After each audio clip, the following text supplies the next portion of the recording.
Underdog Parlay. BJ, you're the only one with a relatively logical bet. So let's I let you don't know if start. this is logical at all. Let's go a team that hasn't won since right out of the World Cup break, January 4th, and that's their only win since the beginning of November. Sampdoria plus 215 at home against Bologna. I mean, listen, the underlying numbers are really, really bad for Sampdoria. They are dead last in a lot of categories in Serie A. But if you look through a lot of their results, they have played essentially even with their counterparts at home. They're getting Bologna, who's been without Marco Arnautovic for quite a while, who has been very bad on the road, minus 5.2 expected goal differential. And the last time that these two teams met, I mean, it was a very even match. It was 1-1. Expected goals was essentially even.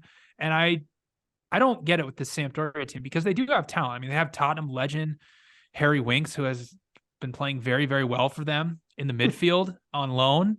Yeah, and they've actually drawn the last two matches after losing 5 straight to some better opponents than them. But I think this is a good spot for them. You know, they just held Inter to a 0-0 draw and they didn't deserve it on a Monday.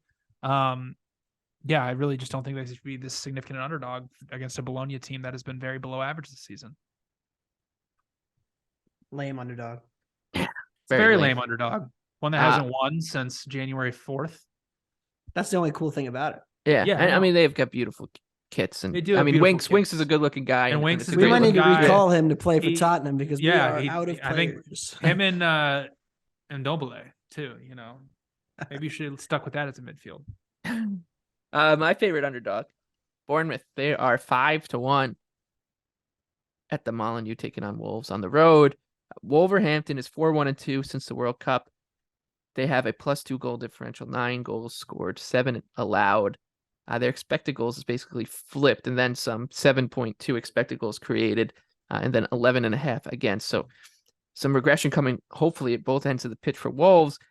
And Bournemouth, man, are they red hot. No wins, 2 draws, 5 losses since the World Cup. They've scored twice, a whole 2 goals in those 7 games, while giving up 12. That said, 6.6 expected goals created. Let's not even talk about their expected goals allowed because it's ugly. This is just a great, great spot to buy low on the cherry, sell high on a Wolverhampton team that is smoke and mirrors right now. Absolute smoke and mirrors. So give me the cherries 5-1. That's my favorite underdog. Anthony, the floor is yours. Your favorite game of the year. Look, we only get to do it twice, sometimes 3 times. Super Bowl Sunday was last week. If you're a Chiefs fan, congratulations. Eagles fan, I'm sorry. But this is the real Super Bowl for me. You know, the Super Bowl itself is fine. Saturday morning, 9:30 a.m. Eastern time. They didn't even give us the prime time slot. Embarrassing from the Bundesliga. Bayern Munich visits Borussia Mönchengladbach. And let me just say, BJ has bet against Gladbach every time he's gotten a chance in this spot. And I learned my lesson. Every time. And he has finally learned his lesson. Do not do it. Derek Ray tweeted about how they are the Aggrandizir. I can't do it in German, so I'm not going to say it. This is the team that has been the bogey team of Bayern as long as, really since the pandemic, and it goes back years. And Eric will talk about that too. But since the 2021 season began, or 2020 season began, Gladbach has only lost 1 time in 7 meetings. That's they have 3 wins against Bayern, 3 draws, and Bayern did win 1 time 6-0. I'm catching a 1.5 goals at home. I'm going to take that. I already bet it, and I will be playing the money line as well. You saw the Bayern flaws on Tuesday. They have a lot of good pressing. They win the ball high, but they're not getting those same quality high chances that they did when they had Lewandowski. And it really kind of hurt them. I mean, they got the 1 goal because, Donnarumma probably should have saved it. But then you saw the transition defensive weaknesses. And when they play Gladbach, yeah, they're going to have most of the shots. They're going to have most of the chances. But Gladbach's pretty good in transition. They're going to be at home here. And there's something about the history that gets Gladbach amped up for this game. The one thing that does stink, Jan Sommer is in the wrong goal for this matchup. He'll be playing for Bayern. Can he go across the field just one last time? Yeah, for one game, we should borrow him back. But Sommer broke the Bundesliga record in the last meeting. He's hopefully not doing that this meeting.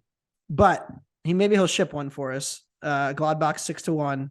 Mane was also dominant the last game. He will not be playing in this one. So I love Gladbach plus 1.5 at home. I'd bet it anyway, even if it wasn't history. I think it's inflated, but Gladbach, throw out form, throw out everything. Super Bowl Saturday, 6-1. I'm watching Gladbach. If you parlay those three teams together, it's 131-1. That's Bournemouth, Gladbach, and Sampdoria. You want to throw West Ham in there, 572-1. If you want to throw Schalke in there with West Ham, 3,436-1. There's We our get round those robin. on the graphic as well when they all win. I'm pretty sure. There's the round robin for this week. If that we win 3, There it is. we're going There it to is. There's your Vegas. 5-team round robin. People don't say we don't do anything for you. when that round robin cashes, we'll do a Wonder Goal live from.